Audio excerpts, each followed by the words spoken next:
Hey everyone, welcome back to the channel. Today we're talking about a book that totally shifted how I think about money, The Psychology of Money by Morgan Housel. This isn't your typical how to get rich quick book. It's all about understanding the psychology behind how we make money decisions, why we behave the way we do with money, and how it affects our happiness. I'm going to break it down chapter by chapter and share the big takeaways that really made me think differently about how I approach money. Let's dive in. Chapter 1. No One's Crazy. Housel kicks off the book by making a really powerful point. No one's crazy when it comes to their financial decisions. The way you think about money is shaped by your own life experiences, and that's why we can all have such different approaches to it. What might seem like a smart decision to you could look totally nuts to someone else just because of where they're coming from. For example, your money choices might be influenced by the way you grew up, the people around you, or even the culture you're a part of. It's easy to judge other people's financial decisions, but once you realize that everyone is acting based on their own experiences, it becomes easier to be more understanding. Money is personal, and what works for one person might not work for someone else. So, remember, no one's crazy. They're just coming from a different place. Chapter 2. Luck and Risk. Next up, Housel talks about luck and risk, and how much they both influence our financial outcomes. It's crazy how much luck plays a role in success. You could be the most skilled person in the world, but sometimes it's just about being in the right place at the right time. But here's the kicker. Luck doesn't just work for the winners. It works for the losers too. Failures happen because of bad luck just as much as successes happen because of good luck. It's all about understanding that we can't control everything. A lot of success comes down to being lucky, and a lot of failure comes down to being unlucky. It's not always about skill or hard work. This chapter really made me realize that you have to embrace the uncertainty and risk that come with financial decisions because you never know what kind of luck is on your side. Chapter 3. Never Enough. Now, this chapter really hit home for me. Housel dives into the idea that we often fall into the trap of always wanting more money, more stuff, more success. But here's the thing. There's a point where more doesn't really make us happier. At some point, enough is actually enough. Constantly chasing more wealth can lead to unnecessary stress and even less happiness. It's not about having everything, but about knowing when you've got enough to live comfortably and focus on what really matters. Real wealth isn't about accumulating more stuff. It's about having the freedom to enjoy your life without the constant need for more. Understanding that you don't need to have it all in order to be happy is a game changer. Chapter 4. Confounding Compounding. Housel talks about one of the most powerful concepts in money management, compounding. But here's the thing. Compounding isn't just about interest on savings. It's about the power of small, consistent actions building up over time. Whether it's investing, learning, or building relationships, things that seem small now can have massive effects down the road. But the catch is, compounding works slowly at first. You might not see the rewards right away, but over time, it builds and grows exponentially. That's why it's so important to stick with things long enough for them to grow. This chapter reminded me that consistency, even in small actions, is key. It's not about making huge moves all at once, but about staying in the game and letting time work its magic. Chapter 5. Getting Wealthy versus Staying Wealthy. Here's a big one. Getting wealthy is hard, but staying wealthy? That's even harder. In this chapter, Housel breaks down the difference between the two. Getting rich often requires taking big risks, being in the right place at the right time, and sometimes a little bit of luck. But staying rich? That requires a different mindset. It's about playing it safe, avoiding big mistakes, and practicing patience. The people who stay wealthy are the ones who are disciplined, who focus on protecting what they've already built rather than going after risky, high-reward bets. Wealth isn't about having the flashiest stuff. It's about being secure and having the freedom to live life on your terms. That's the real goal. Chapter 6, Tails You Win. This chapter is all about outliers. Housel talks about how a small number of big wins have an outsized impact on our financial success.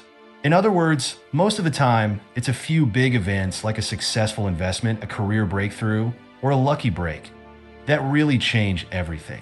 It's the idea that a few tail events, the huge wins, can shape your entire life, even if most of what you do is small, steady progress. It made me think about how we shouldn't get discouraged by small failures or setbacks, because it's those big moments that make all the difference. Stay in the game long enough, and you just might hit one of those tail events that makes everything worth it. Chapter 7, Freedom. This one is my favorite chapter.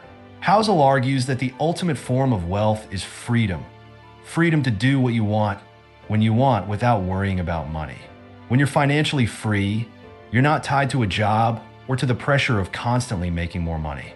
You have control over your time, and that's what real wealth looks like. You don't need millions of dollars to experience freedom. You just need to get to a point where you have enough to live comfortably and do the things that bring you joy. It's not about luxury. It's about being in control of your choices.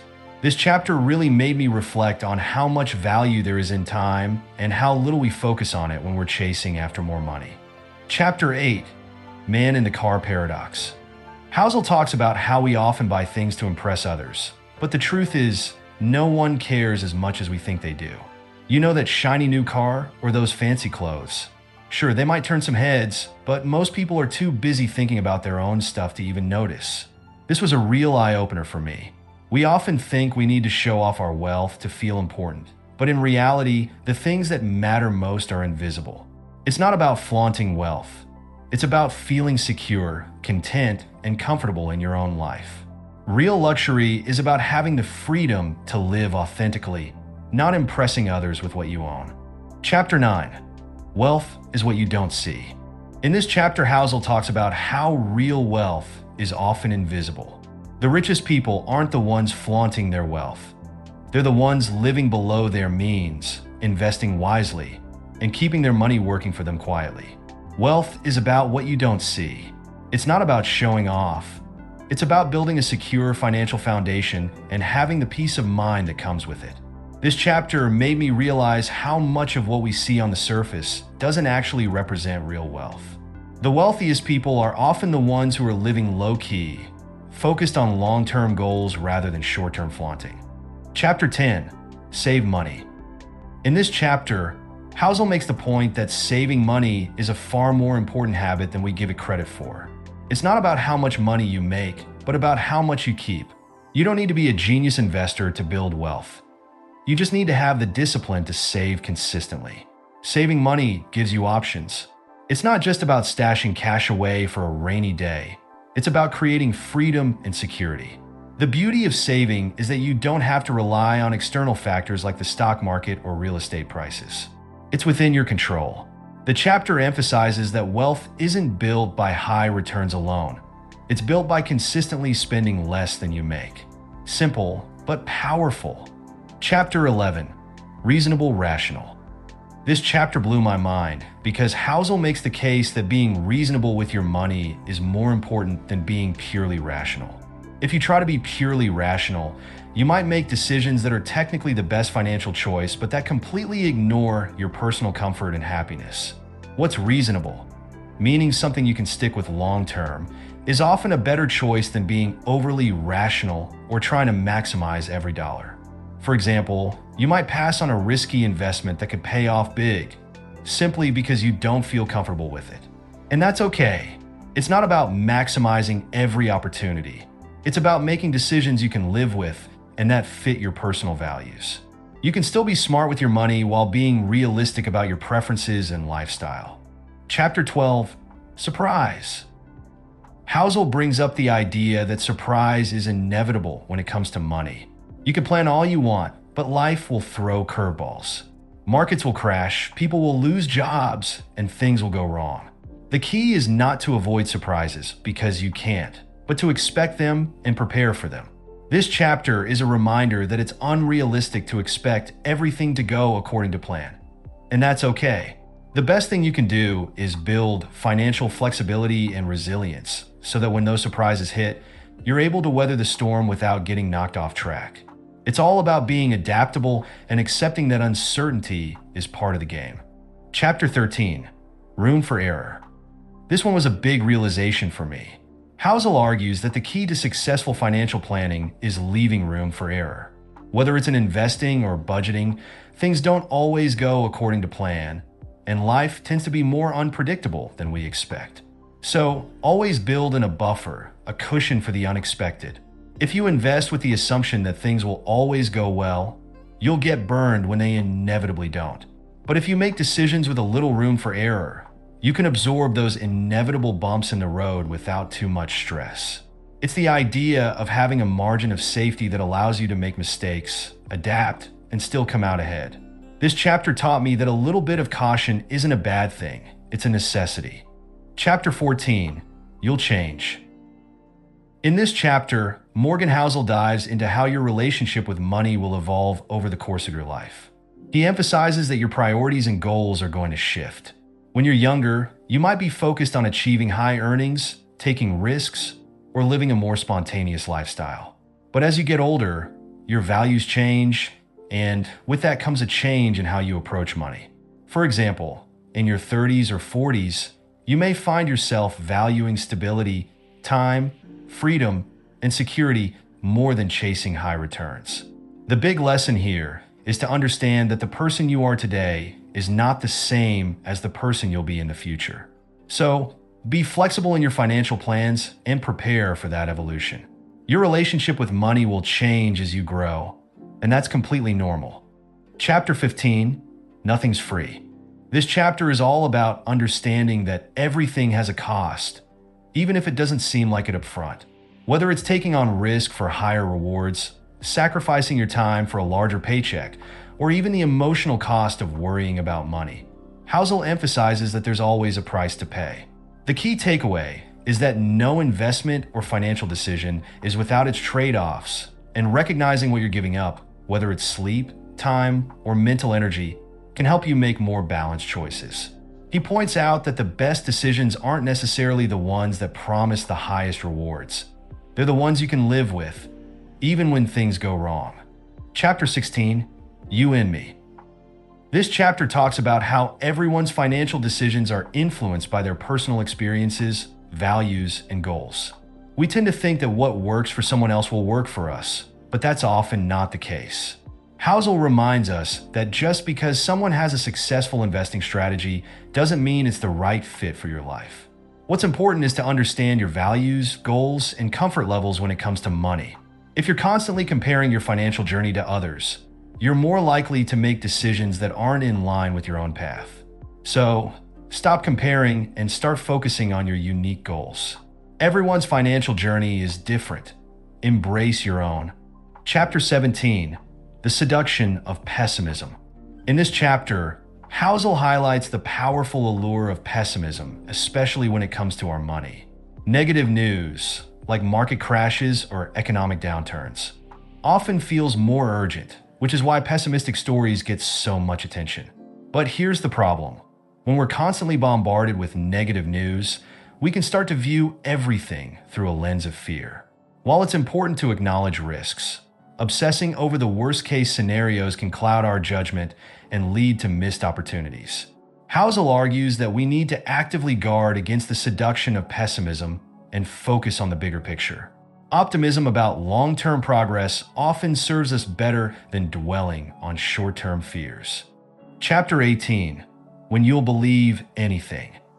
Housel explores how our biases and emotions influence the way we view money and make financial decisions. When we're scared, uncertain, or desperate, we're more likely to fall for things that promise quick fixes or easy solutions. This chapter is a cautionary tale about how easy it is to be influenced by the wrong advice or to believe that some secret to wealth exists.